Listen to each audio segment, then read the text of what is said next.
You know what this jacket is made out of? No. What? Boyfriend material.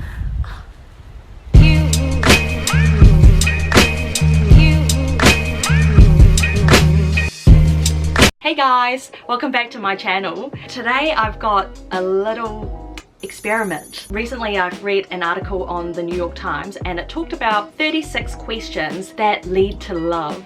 Apparently, if you answer those 36 questions, you can even make a stranger fall in love with you because they make you vulnerable and vulnerability fosters closeness. I thought I would do something different and I will interview myself with those 36 questions because I want you guys to fall in love with me and subscribe to my channel. I've literally got some tea right here because I'm gonna spill some tea about myself. So let's get started. Given the choice of anyone in the world, whom would you want as a dinner guest? For the longest time, my answer would have been Jonathan Thurston because he was a great rugby league player and he has a really nice smile, but he's now a father of 3, so I feel quite inappropriate to have dinner alone with him. So my latest answer is Bernie Sanders, who can't be any more different from Jonathan Thurston. I think me and Bernie will hit it off because we share a lot of beliefs. If I have dinner with him, I can sit there for hours and hours and hear him talk in his New York accent. Second question, would you like to be famous and in what way? Yes and no. I would love it for this YouTube channel to blow up. I legit enjoy what I do and I really like you guys. It's creepy. But at the same time, I'm not too sure if I'll like the attention if I get recognized on the street if I become that successful, so I don't know. Number 3, before making a phone call, do you ever rehearse what you're gonna say and why? Hell yeah. I always think of what I'm going to say before I ring, even just Vodafone to complain about something. I have an extremely scattered brain and I don't want to come off dumb. I would lose my train of thoughts halfway through the sentence like now. So it's good to be prepared.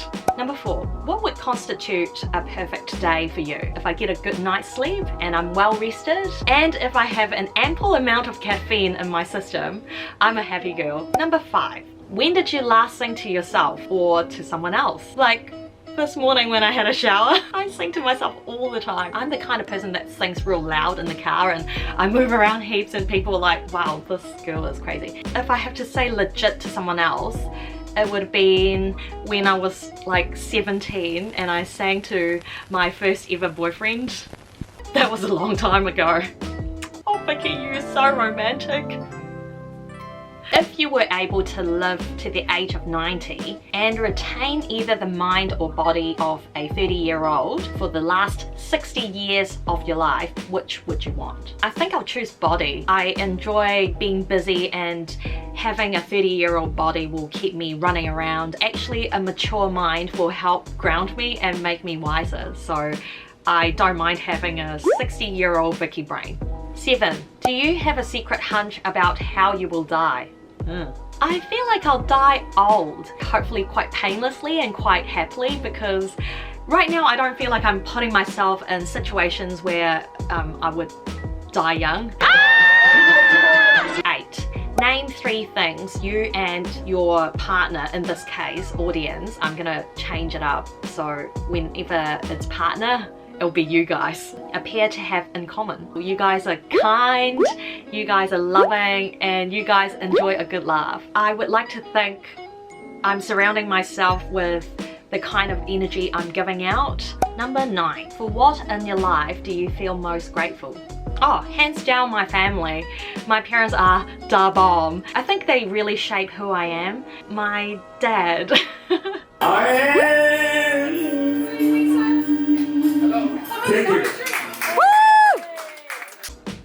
I feel like my creativity and my silly sense of humor came from Dad, and my compassion and resilience came from Mum. Oh, and my sister. Even though sometimes we fight like a lot, she is honestly the most down for me person in this world, so I'm very grateful.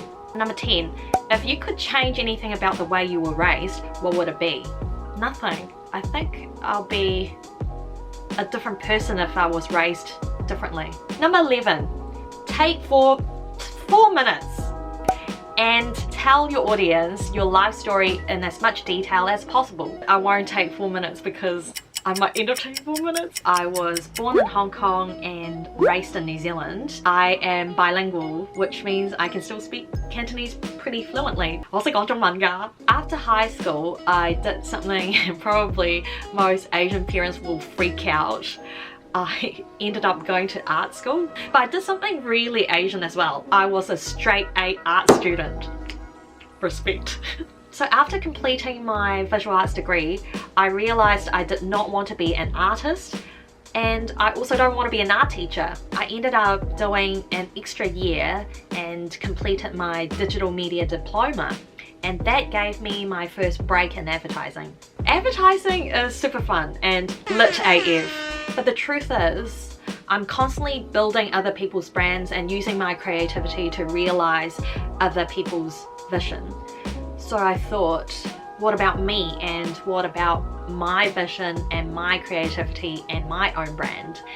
Which is why I started Vikkipedia, and that's what you guys are watching right now. Number 12, if you could wake up tomorrow having gained one quality or ability, what would it be? I feel like I want to be like Doctor Strange and have the ability to control time. I would love to go back to certain moments in my life and act differently to see what the outcome could be. But then if I don't like it, I could also hopefully go back and just act the same way and make the same decisions, so my life would just turn out to be where I'm at.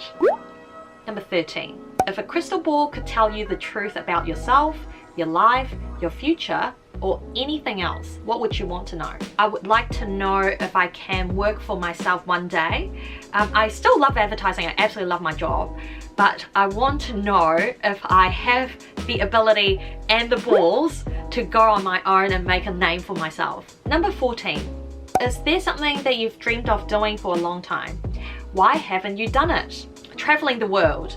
I would definitely love to see more countries and experience more cultures. And the reason why I haven't done it is because I haven't got anyone that would do whatever I want to do with me. I don't want to go by myself because it's scary. 15. What is the greatest accomplishment of your life? I'm struggling to come up with anything, but then it's also a coincidence that me and my friend Lulu, who is a great BMX rider, by the way, you guys should check out his YouTube channel. So me and Lulu were chatting about like our goals for YouTube and everything, and he was like, how did you become so awesome? And I said, in what? And then he's like, in life. And I was like, in life, I haven't done anything to be proud of. And he goes, being great is something you can be proud of. And I was like, but what's being great though?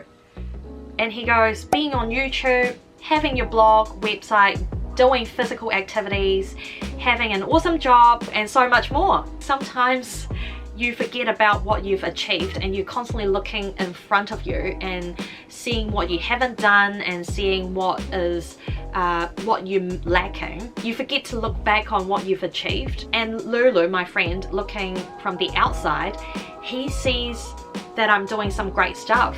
It's a matter of looking back and appreciating what you've achieved and not just kind of get down on and focus on what you haven't done. Number 16, what do you value most in a friendship? I value understanding the most because I believe understanding is what makes people close. It's not determined by the length of time you've met that person, and that's why sometimes you just meet people and you just click with them. I feel like if you truly understand that person, and I'm not saying understanding equals agreeing with everything they say, I don't think it matters how far you are apart and how long you haven't seen that person, you will still stay connected. Number 17, what is your most treasured memory? Oh, this is so hard. But the first thing that came to mind was my South Island trip with my best friend Ella's years ago. It was legit the best trip of my entire life. It wasn't a bougie trip, it was actually just us two doing a bunch of random shit. She was the best company and we even skydived. If it wasn't for her, I wouldn't have done a lot of things that I have done. Number 18. What is your most terrible memory? If it was me 10 years ago, I would say my ex-boyfriend breaking up with me was pretty tragic and pretty horrific. But the freshest and the worst memory I've had would probably be my dad getting sick last year. It was a terrible time for me and my family, and oh, he's great now, by the way. He is absolutely fine, but the thought of not having him in my life, I just can't imagine how it will impact me, and oh, it's just so scary, and I don't wish it upon my worst enemy. Number 19. If you knew that in 1 year you would die suddenly, would you change anything about the way you are living right now? Yep, definitely. I would quit my job and I'll try to spend the most of my time with my family. Maybe just blow my savings and take them on a big family trip, and go back to Hong Kong to visit my nana, my aunts and uncles, and my best friend Alice. Number 20. What does friendship mean to you? Friendship means the world to me. I think your family will always love you unconditionally, but actually you share a lot of life shit with your friends. Job problems, boy problems, girl problems, your dreams and goals. You rely on your friends and you for advice, and you share a lot of that with them. Gosh, I've got some great friends. Number 21. What roles do love and affection play in your life? I think love and affection play a huge part in my life because I would like to think I'm a loving and affectionate person. I don't think it only stops at people, because I feel like if you love everything you do and all the things in this world, it will make you an open-minded and compassionate person. You love your friends and your family, but it should be extended to life, to your surroundings, to people you don't know, to animals, to things. If you give love to everything, I feel like you'd be surrounded by love. Thank you, Vikki Einstein. Alternate sharing something you consider a positive characteristic of your partner subscribers. Share a total of 5 items. Number 1, I think you guys are very, very funny. I mean, some of you guys are so freaking witty, and I genuinely laugh out loud when I see your comments. Number 2, I feel like you guys are super intelligent. It's like when I posted that photo of me having the scar on Instagram, Sean actually commented and said it's apparently my scar tissue building up like a bunch of collagen around this area. I can't remember that term. Or something like that. Number 3, you guys are the most loving and genuine people I've ever met. Number 4, probably similar to number 3, but you guys are the most kind-hearted, compassionate and understanding people I've ever met. When I dropped that article after the Christchurch attack on the racism I faced in New Zealand, 110% of you guys knew exactly where I came from, and you were so supportive and so genuine and so compassionate, and I'm so moved by all your comments, and I just feel so lucky that it wasn't taken the wrong way and everyone just understood the point behind this article, and I really, really appreciate it. Number 5, I have a legit talented pool of supporters. Some of you guys are just so great at what you do, in hairdressing, in fashion, in travel, in bloody everything. Number 23. How close and warm is your family? Do you feel your childhood was happier than most other people's? My family is super warm and super close. We are all very loud people. Me, my sister, my mum and dad, we used to go to my nana's all the time. We hung out with my uncles and aunties all the time, and even now, like when I go back to Hong Kong, there'll be so much laughter in my nana's place because they're all bloody comedians. I miss them so much. Number 24. How do you feel about your relationship with your mother? It's great. I love my mom. Hi mom. I wonder if you're watching. I feel like a lot of my good qualities came from being mum's daughter. When we were younger, mum was the bad cop out of mum and dad. But now that I'm older, I feel like I am more vocal in expressing my feelings towards her. And yes, I think she's so important to me and I love her. And I hope she feels the same way too. Number 25. Make 3 true we statements each. For instance, we are both in this room feeling ... Okay, so I can't actually do this properly because you guys are not in the same room as me and I'm just freaking talking to myself right now. So I can only do a I feel blah blah blah. The first thing is I feel a little bit uncomfortable so far because I feel quite exposed because I'm sharing a lot of personal stuff with you guys. But then I also feel a sense of closeness because it's kind of like talking to a close friend you haven't seen for a long time. The third thing is I feel really blessed for having this platform because this has connected me to a lot of great people like you guys. Number 26. Complete this sentence. I wish I had someone with whom I could share ... I wish I could have someone to share my passion and vision with, which is why I'm doing this, which is why I have Wikipedia, so I can share it with you guys. Whew. Number 27. If you were going to become a close friend with your partner, in this case your audience, please share what would be important for him or her to know. I would like to let you guys know that I'm not actually that confident. To be honest, like most of the time I'm actually shit scared. I just try to calm myself down and look like I got this. A lot of you might think, oh, you're doing YouTube or you putting yourself out there on Instagram, you must love the attention. And part of me goes, yes, I do. I like being seen and I like being, I like sharing with you what I love. I like sharing my ideas with you guys. But at the same time, I'm super insecure and I'm so scared of being judged. Number 28. Tell your audience what you like about them.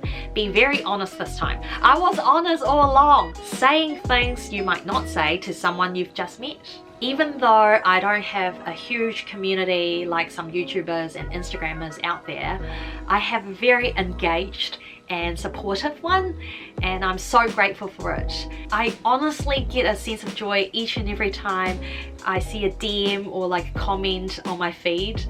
It literally puts fire in my belly and just keeps me going. 29. Share with your audience an embarrassing moment in your life. This happened when I was a kid.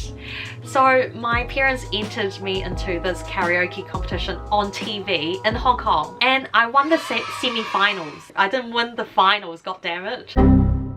Everyone at my primary school saw this show and my music teacher decided to ask me to come up and sing in front of the class. And you know how like when you can do something very well in front of people you don't care about, but when it comes to your friends, you get super embarrassed. That's how I felt, and I think I cried in front of the whole class. Number 30. When did you last cry in front of another person or by yourself? I think I last cried by myself in my car like a week ago. That wasn't that long ago. When I was listening to some classical music. By the way, are there any two-set violin fans out there? Eddie and Brett. Shout out to those guys. You guys are doing an amazing job. It really converted a person that don't know anything about classical music like me to give it a go. I believe I was listening to Tchaikovsky's Concerto in D major. When I was listening to it in my car, I don't know, something just struck a chord. Yeah, it's just so beautiful how sometimes music can, like art and music can move you so much. It was a nice cry and I actually kind of enjoyed it. Not long to go guys, 31. Tell your partner, in this case, my beautiful audience, something that you like about them already. People say the tall poppy syndrome is a part of the Kiwi culture, but in the case of Wikipedia, I feel like You guys are here to celebrate success. Never once have I felt that someone's trying to chop me down or chop others down. To all my Vikings, do you like it? Well, I can't take credit for it because my sister came up with it. Thank you so much for being on this ride with me. Number 32. What, if anything, is too serious to be joked about? If you are joking in a tasteful and not malicious way, then I'm pretty much okay with most topics and most things. Number 33. If you were to die this evening with no opportunity to communicate with anyone, what would you most regret not having told someone? Why haven't you told them yet? I pretty much told everyone how I feel about them, good or bad. I think if I was to feel stank, it would be because I haven't reinforced how much everyone really means to me. But then I do believe there are things that you should take to the grave. It's probably more selfless and respectful to do that, just to keep something to yourself till you die. Number 34. Your house containing everything you own catches fire. After saving your loved ones and pets, you have time to safely make a final dash to save any one item. What would it be and why? I'll say this little guy right here. His name is Manku. Isn't he cute? He's a monkey. I know, so original the name. I've had him for ages. As you can tell, he's pretty grubby, but I love him. Together we've been through some shit times and he's always been around. So if I have the chance to save him, I would. Because he's like a family member to me. Number 35. Of all the people in your family, whose death would you find the most disturbing and why? I think if I have to choose one family member, it'll probably be my sister. One, she's younger than me, so I don't expect her to die before me. And two, even though we fight a lot, she is super close to me. She'll probably be the first person to jump in front of me if someone tries to mess with me. I think she knows me the most out of everyone because I'll tell her everything from the good to the absolute ugliest. So I honestly can't imagine not having her in my life. 36. Share a personal problem and ask your partner, in this case your audience, their advice on how he or she might handle it. Also, ask him or her to reflect back to you how you seem to be feeling about the problem you have chosen. I'm gonna open the floor for suggestion and advice. Do you guys feel like sometimes you've just got this insatiable desire to fill something and you just constantly not getting to where you want and you're constantly unsettled with your current situation? This is super ambiguous, but it feels kind of like you're always missing someone or something. I always feel like I'm not doing enough and I'm not achieving what I want to achieve. I'm so millennial. Anyway, if you have any idea on how you would tackle the issue, or if you feel the same way, please comment down below because I would love to know how you deal with it, or like, you know, what your struggles are. All 36 questions have been answered. Have you fallen in love with me yet? If you have, please hit that subscribe button because I would love to have you on board in the world of Wikipedia. And if you haven't, hit that subscribe button anyway because I believe I will win you over. Thank you so much for watching and sticking around. I shall see you in the next one. Peace out!